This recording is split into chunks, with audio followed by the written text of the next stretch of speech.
waktu saya bertugas sebagai Wakil Ketua Pengadilan Negeri Balige tahun 2016, saya pernah memberikan pelatihan hukum kritis di tempat ini.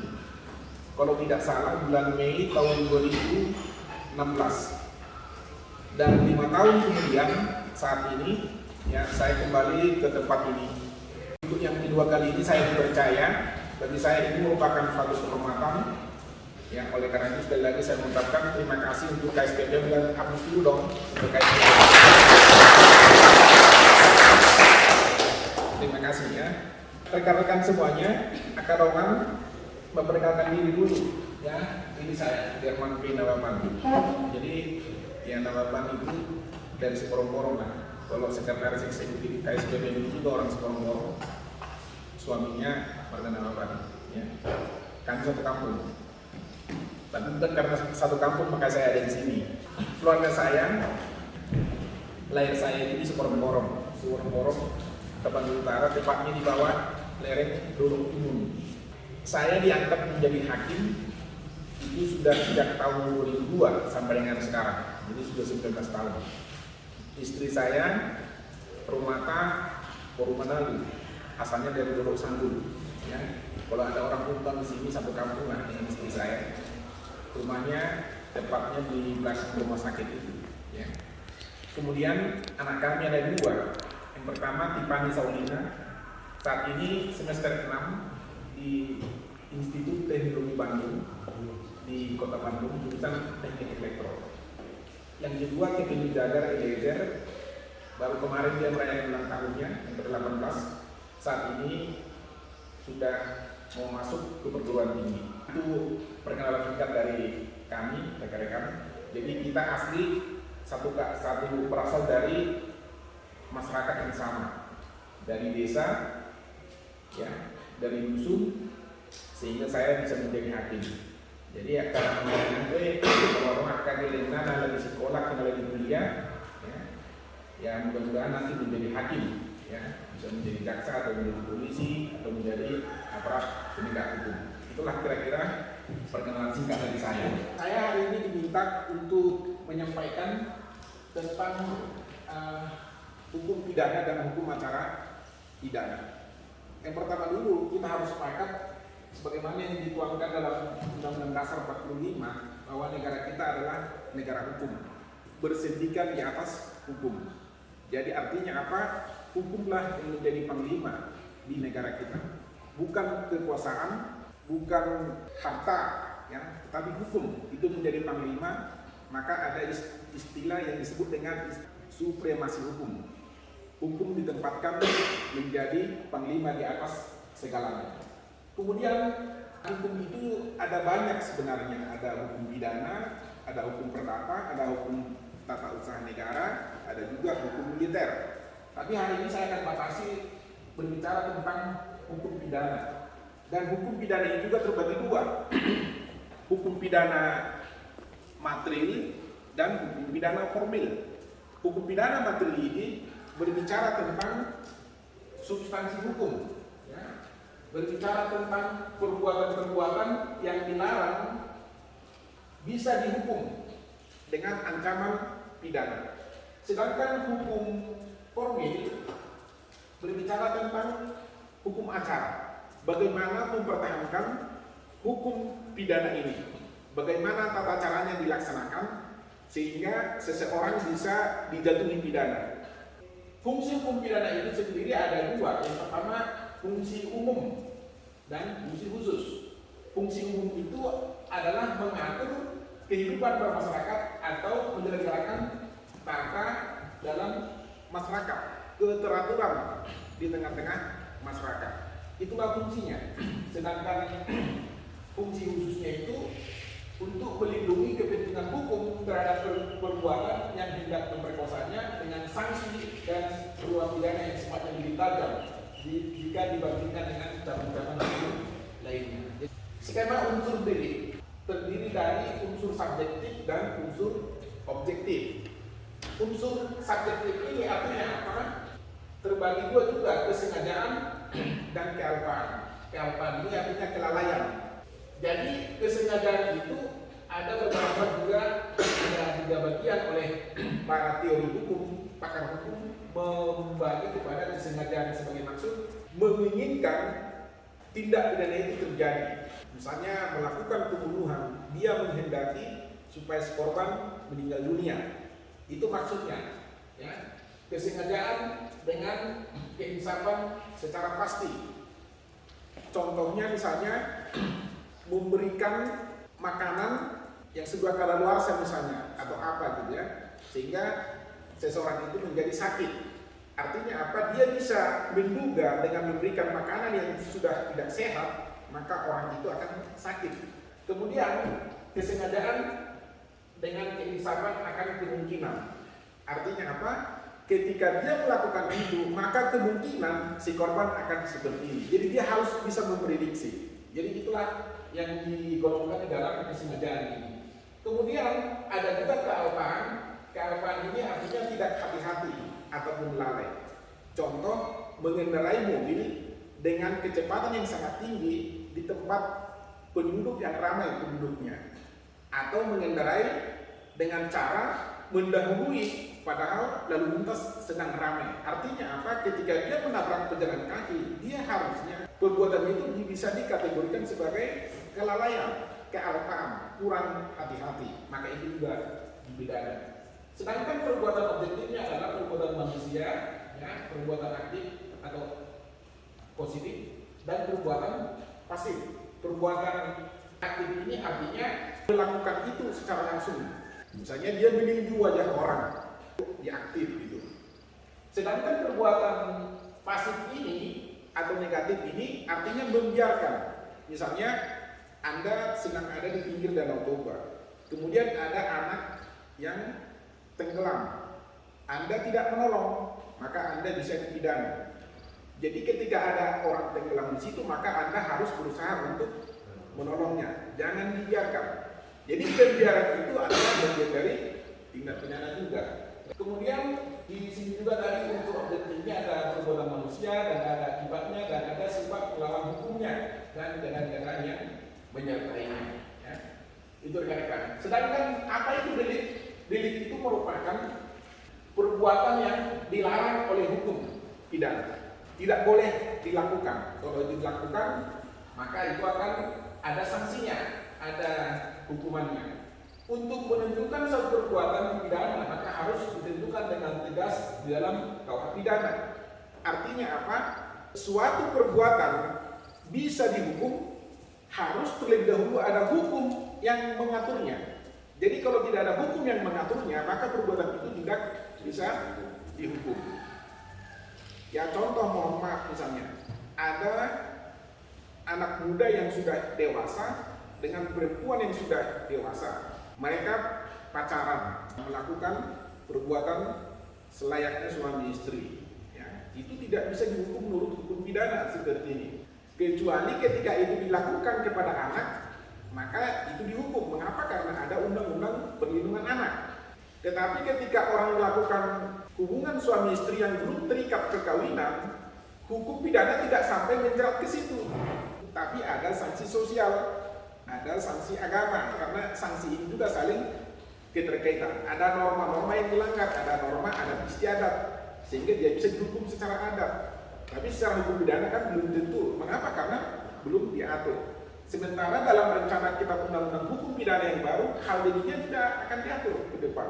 Tetapi secara perdata bisa dihukum, bisa. Sudah ada putusan Mahkamah Agung ketika si laki-lakinya tidak bertanggung jawab, dia bisa menggugat ganti rugi dan lain sebagainya. Kemudian untuk menentukan satu perbuatan pidana dari seseorang harus terdapat suatu perbuatan dalam undang-undang dan dilakukan dengan cara sebagaimana ditentukan dalam undang-undang juga.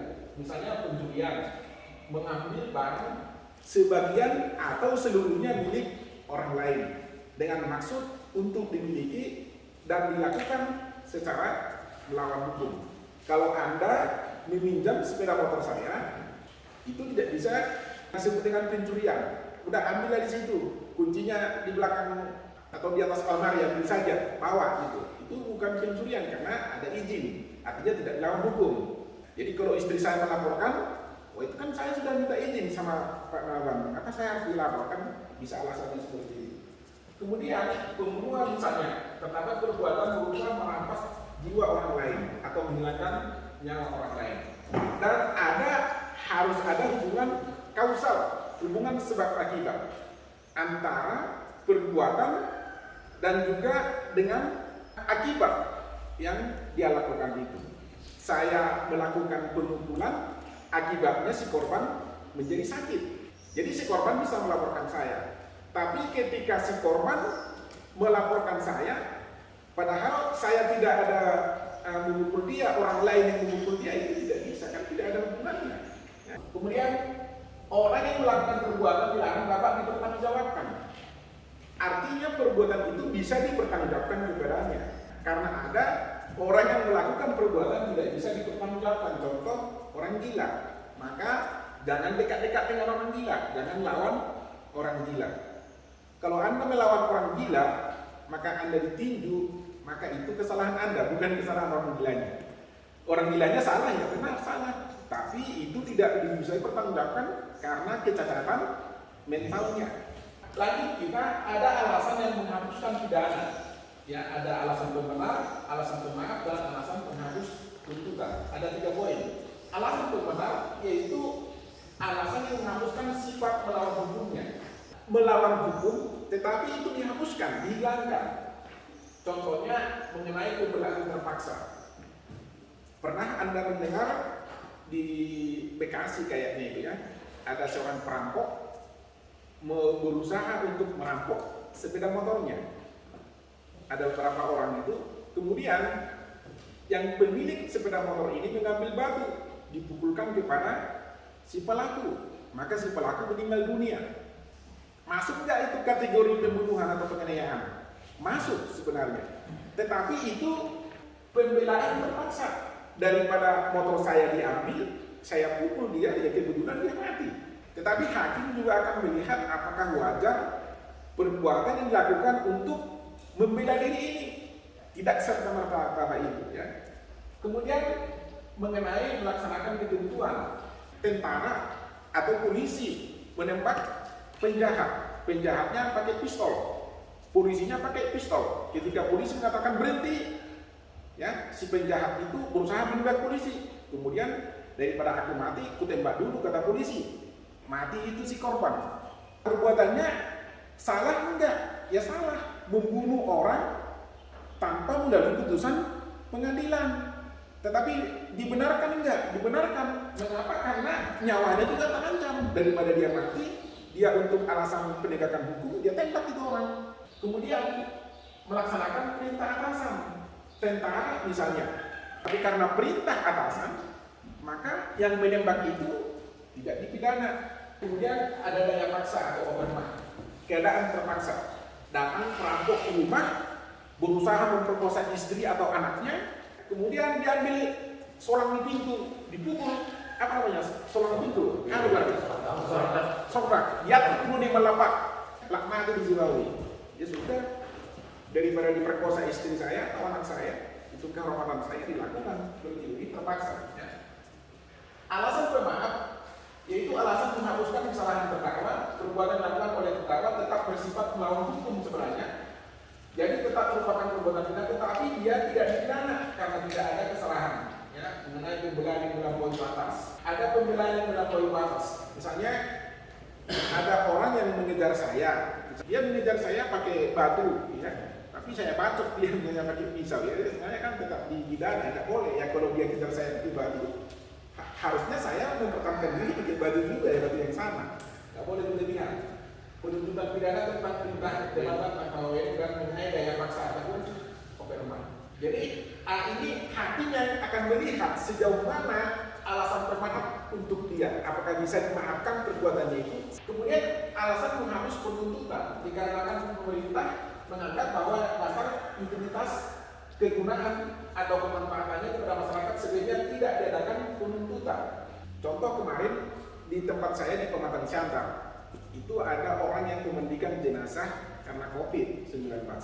Ketika dimandikan jenazah, ini perempuan yang memandikan laki-laki, kemudian keluarga korban melapor keberatan oleh polisi polisi dinyatakan dia jadi tersangka, dilimpahkan ke jaksa. Oleh jaksa sudah menerima, tapi oleh karena ribut masyarakat dan juga organisasi perawat, maka kejaksaan dalam hal ini pemerintah sebagai penegak hukum, mereka mengambil kesimpulan kemanfaatannya kepada masyarakat sebaiknya ditiadakan penuntutannya, maka dihentikanlah penuntutannya. Kejahatan atau pelanggaran, pada kejahatan ancaman hukuman pidananya lebih berat dibanding dengan pelanggaran.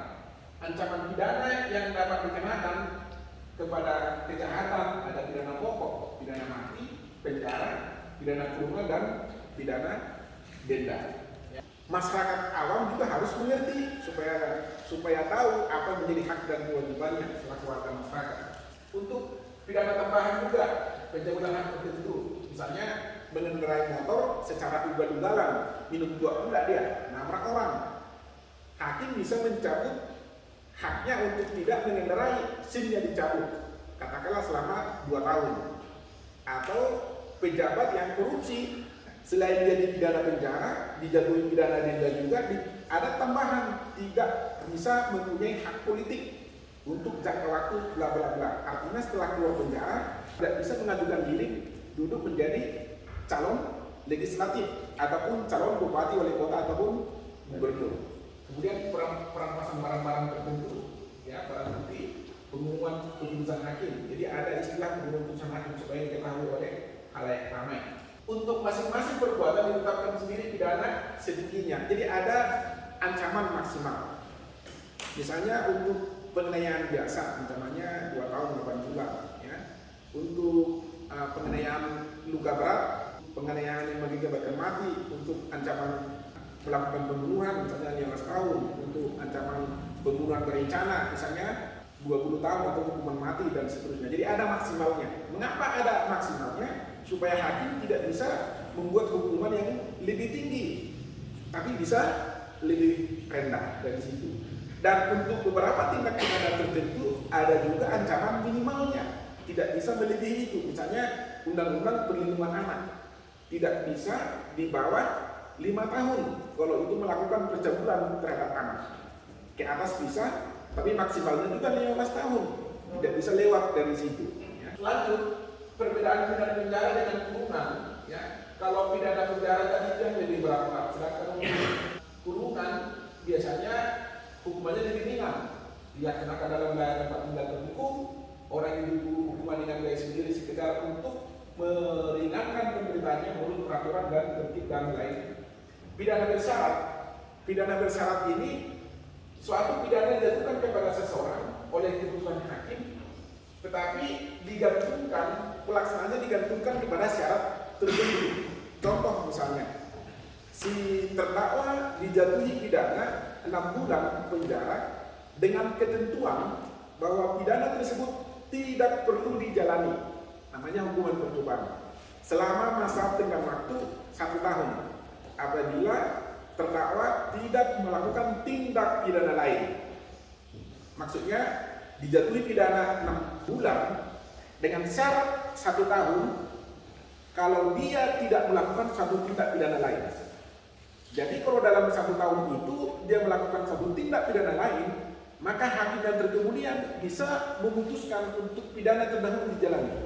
Biasanya tindak pidana ringan itu hukumannya percobaan, yang ancamannya maksimal 3 bulan penjara.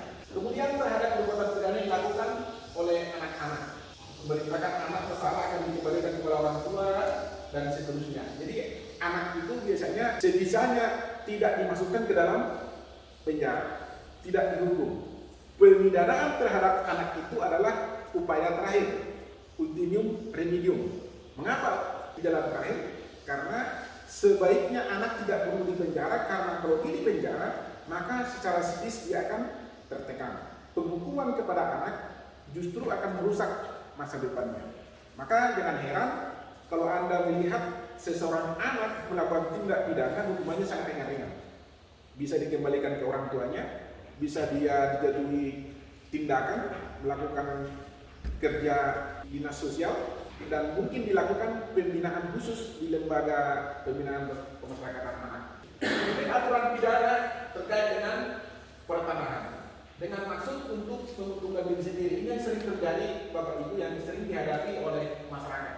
Pasal 368 dengan maksud untuk menguntungkan diri sendiri atau orang lain secara melawan hukum, memaksa seorang dengan kekerasan atau ancaman kekerasan untuk memberikan barang sesuatu. Ini sering terjadi di tengah-tengah masyarakat, dan ini yang banyak di lingkungan kita, masyarakat orang Batak, pemerasan, dipaksa seperti ini.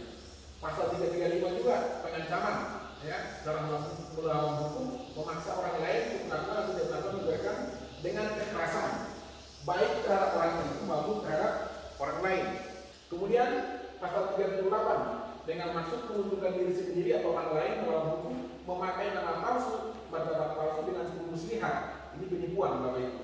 Tipu di sini kata kunci tipu muslihat, ataupun dengan rangkaian kebohongan, sehingga orang lain itu tergerak hatinya untuk memberikan atau menyerahkan sesuatu benda kepadanya supaya memberikan utang ataupun menghapuskan piutang. Kemudian 385 dengan maksud menguntungkan diri sendiri atau orang lain, cara melawan hukum menjual, menukarkan atau membebani dengan kredit berbank atau hak tanggungan suatu hak tanah yang telah bersertifikat, suatu hidup dan lain sebagainya, padahal diketahui yang mempunyai ataupun mempunyai hak itu di atasnya adalah orang lain. Ini yang banyak terjadi dengan tindak pidana pertanahan yang sering dilaporkan baik itu oleh pengusaha ataupun oleh pemerintah kepada warga masyarakat. Si seseorang itu menjual atau menukarkan atau membebani hak tanggungan, misalnya diagunkan ke bank, padahal diketahui bahwa itu adalah milik orang lain. Jadi kalau ada kamu punya tanah, kemudian ada tetanggamu diagunkan tanah itu ke bank, bisa dituntut pakai ini, pasal setiap orang ini. Tapi kalau itu hanya dikuasai tidak bisa. Ada tanahmu, kemudian dia menanam botik di situ atau menanam pisang, kamu lapor pidana 385 tidak masuk. Harus ada unsur mengalihkan, menyerahkan. Bisa dijual, bisa disewakan, bisa juga diagunkan ke bank. Kemudian pasal 406, seseorang secara hukum menghancurkan atau merusak sesuatu barang padahal diketahui itu milik orang lain. Contoh, kamu punya tanah, kamu tanam kopi di situ, datang tetanggamu, dirampasi kopi itu, disegai, ditambah disinso, masuklah dia pasal 406. Karena itu kamu yang tanam. Kalau kamu merasa berhak itu tanahmu, jangan kau tebang yang dia tanam itu. Maka kamu harus menggugat secara perdata. Siapa yang bisa menebang pohon itu? Hakim. Atas perintah hakim untuk eksekusi seluruh pohon-pohon itu akan ditebang. Oke, paham? Rekan-rekan? Nah, ini ya. Kemudian 389 penindakan batas pekarangan. Pabida parpalokan, ya. Mula kata-kata kali lebih berapa lakukan? Mengumpat tuhe. Nah itu. Jadi jangan sembarangan mengumpat tuhe. Baru di hutan kami di seborong-borong dah jodoh tuhe itu dibikin spilit. Nah itu spilit. Itu menjadi partuhean karena di dulu tidak ada pancak seperti ini. Tapi anehnya sekarang batas tanah sekarang sudah jelas. Mengapa? Karena kantor pertanahan sudah melakukan kadastral pengukuran tanah itu pakai sistem komputerisasi. Tapi banyak juga sertifikat tanah yang timbang tinggi. Nah, itu yang aneh kan itu kan. Di kota-kota besar ini banyak terjadi. Ya, saya dulu pernah dilupakan banyak sertifikat yang timbang tinggi. Jadi tuhenya itu berasa beretan lah itu ya. Jadi hakim yang pusing. Itu. Jadi jangan menggunakan batas pekarangan atau batas tanah. Ketentuan di luar hukum pidana. Jadi rekan-rekan ada beberapa ketentuan pidana tidak diatur dalam hukum pidana, tapi dalam peraturan lain yang ada juga hukum pidananya. Itu yang disebut dengan tindak pidana tertentu atau tindak pidana khusus. Contohnya korupsi, ya. Contohnya tadi itu undang-undang perlindungan anak. Contohnya narkoba, ya. Contohnya pelayaran. Contohnya lingkungan hidup, perkebunan, ada banyak. Pasal 39 2004 itu tentang perkebunan, ya, mengerjakan, menggunakan, menduduki dan atau menguasai lahan perkebunan bisa dipidana. Dan ini yang sering dilakukan oleh masyarakat ketika masuk perkebunan di daerah itu, ya. Kemudian mereka mengerjakan, menggunakan dan menduduki, dia akan dilaporkan di polisi dengan tindak pidana ini, kemudian melakukan penebangan kawasan perkebunan atau memanen atau memungut hasil perkebunan. Misalnya ada di situ kelapa sawit ditanam oleh pihak perkebunan, Anda mengambil sawitnya, Anda yang panen gitu ya. Nanti bisa didakwa melakukan tindak pidana pasal 39 ini. Kemudian pasal 107 mengerjakan, menggunakan, menduduki atau menguasai lahan perkebunan. Nah ini tadi sudah ya, pasal 107. Ada Undang-Undang 41 tahun 1999 tentang pencegahan dan perlindungan perusahaan hutan. Ini yang sering terjadi, ya, didakwakan kepada yang melakukan perusahaan hutan. Perusahaan hutan itu bisa menebang pohon, bisa mengambil hasil hutan kalau itu merupakan kawasan hutan. 32 tentang perlindungan dan pengelolaan lingkungan hidup. Biasanya di daerah yang banyak dibangun pabrik-pabrik, misalnya di daerah Jawa Barat, itu banyak sekali perkara-perkara seperti ini, banyak sekali. Ya, 27/2007 tentang pengelolaan wilayah pesisir dan pulau-pulau kecil. Dan ada peraturan pemerintah pengganti Undang-Undang Nomor 51 Tahun 60 tentang larangan pemakaian tanah tanpa izin yang berhak. Hanya saja ini Bapak Ibu masuk kepada tindak pidana ringan karena ancamannya ini adalah 3 bulan, maksimal 3 bulan, atau denda sebanyak-banyaknya Rp5.000. Tapi denda yang Rp5.000 ini sekarang oleh Mahkamah Agung sudah dibuat pengaturan bahwa itu dikalikan menjadi 1 juta, ya. Jadi kalau 5.000, ya itu menjadi 5 juta seperti itu. Ya. Tapi tindak pidana ringan sebenarnya yang diatur dalam surat edaran Mahkamah Agung itu adalah Rp2,5 juta. Jadi kalau Anda mencuri Rp2,5 juta kerugiannya, ya, pasal 362 maka itu akan masuk tindak pidana ringan.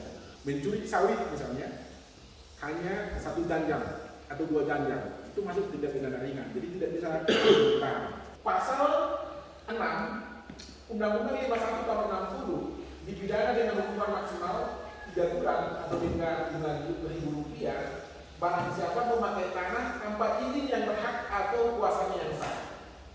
Barang siapa mengganggu yang berhak atau kuasanya yang sah dalam menggunakan haknya atas pemilihan barang. Barang siapa menyuruh, mengajak dan seterusnya, ya.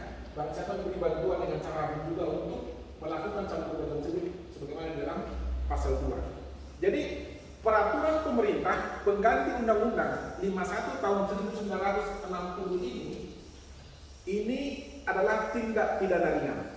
Ini yang sering juga terjadi. Kalau kamu punya sertifikat, datang tetanggamu, dikuasai tanahmu, maka masuk ke sini. Kalau ada perusahaan yang punya sertifikat, Anda mengerjakan tanahnya itu, dia akan bisa dikenakan pasal ini. Dan ini yang sering terjadi, gitu ya, konflik pertanahan antara masyarakat dengan pengusaha. Ini yang sering dibuat untuk menjerat warga masyarakat. Dan apakah sebelum kita lanjut kepada hukum acara, apakah langsung pertanyaan atau diselesaikan dulu, panitia? Kira-kira gimana itu hasil Fariban Hajar Nawi Lagu? Kan banyak yang pegang hukum ini, mulai dari kepala desa juga kan pemegang hukum juga, ya ada aturan perdes. Satpol PP juga kan pemegang hukum juga, karena dia bisa menangkap orang yang menjual di kaki lima, kan itu kan? Itu hal-hal kecil misalnya. Jadi jangan hukum itu kita anggap hanya di tangan hakim, jaksa dan polisi. Hukum juga ada di tangan pemerintah yang menciptakan hukum juga. Jadi ketika kita berbicara hukum, maka hukum ini sangat luas, mulai dari politik hukum untuk keluarnya suatu aturan hukum. Suatu aturan hukum bisa terbit, itu tergantung kepada legislatif dan pemerintah. Partai mana yang berkuasa, siapa pemerintah, maka dibuatlah hukum. Hukum itu pertama, itu pasti mengamankan kepentingan penguasa. Nah, itulah politik hukum. Akan itu. Tetapi nanti setelah hukum bergulir disahkan dia, maka ketika ada ketentuan pidananya di situ, maka dia akan sampai kepada polisi, sampai kepada jaksa, sampai kepada hakim. Hukum tidak bisa dibeli. Ketika orang bertanya tentang hukum atau tentang keadilan, apa itu keadilan? Filosof akan berkata seperti ini.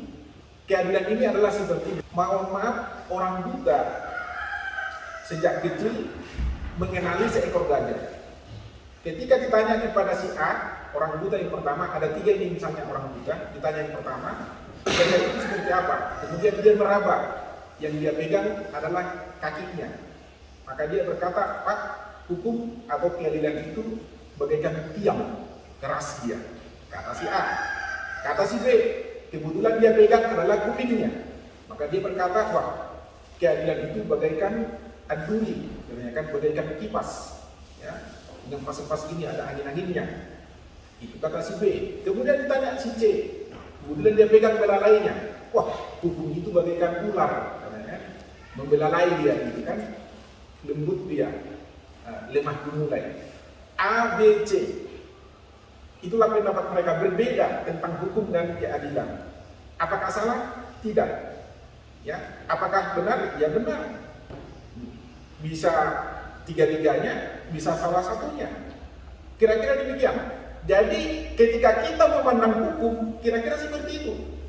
Kalau kita bertanya kepada pedagang kaki lima, apa hukum itu? Dia bilang Satpol PP. Karena kalau dia jualan di kaki lima, nanti lewat Satpol PP, dia akan buru-buru menggulung dagangannya. Karena bagi dia hukum hanya Satpol PP. Lewat saya di situ dia nggak peduli, kenal katanya kan. Tapi lewat Satpol PP hanya bagi dinas saja. Padahal dia mau beli juga, beli tomat, dia sudah ketakutan, kan itu. Sekarang Anda pengendara lalu lintas, ya? Anda tidak pakai helm atau tidak mengenakan lampu di siang hari misalnya, ya. Ada di situ polisi lalu lintas, maka Anda akan balik kanan. Mengapa balik kanan? Karena hukum bagi dia polisi lalu lintas. Padahal polisi lalu lintas itu di situ hanya minum tuak dia, kan itu ya? Kira-kira demikian. Terus hukum bagi pejabat-pejabat pemerintah, ya hukum bagi dia KPK. Kalau dia menerima sesuatu takut ketahuan, ya dia kan sembunyi. Kira-kira demikian. Jadi itulah pandangan hukum dan keadilan tergantung dari sudut mana, dari kepentingan mana kita memandang. Kalau Anda adalah misalnya lembaga swadaya masyarakat, maka Anda akan selalu berpikir bahwa ini untuk kepentingan ini, kepentingan ini. Tetapi ketika ditanya kepada pengusaha, ya kan, hukum itu untuk apa? Ini untuk masyarakat, ini untuk Anda katanya. Ditanya lagi untuk pemerintah, oh ini untuk ketertiban katanya. Jadi kira-kira demikian. Jadi makanya saya bilang kalau Anda berpendapat seperti itu sah-sah saja. Karena itu dari aspek mana kita memandang, kacamata apa yang kita pakai untuk menganalisa atau untuk mengenali hukum dan keadilan itu. Oke, sepakat rekan-rekan? Kita sepakat untuk berbeda. Kira-kira demikian. Oke, kita kasih tepuk tangan dulu dong. Saya senang seperti ini, mengapa? Supaya masyarakat semakin kritis. Jadi begini, terkait dengan penebangan kayu ini, ada aturannya. Kalau itu hutan hak milik rakyat, itu hanya memerlukan surat keterangan asal usul kayu (SKU) dari kepala desa. Jadi sebaiknya sebelum Anda menebang pohon di lahanmu, mintalah surat keterangan dari kepala desa supaya Anda tidak tersangkut-sangkut dengan masalah penebangan kayu ini. Ke depan masyarakat ini kita harus advokasi betapa pentingnya, ya, dasar kepemilikan atas tanah. Sekarang kita di daerah kawasan Danau Toba ini sekarang kan sudah dijadikan menjadi objek wisata skala prioritas oleh pemerintah pusat. Artinya apa? Akan dilakukan pembangunan secara masif.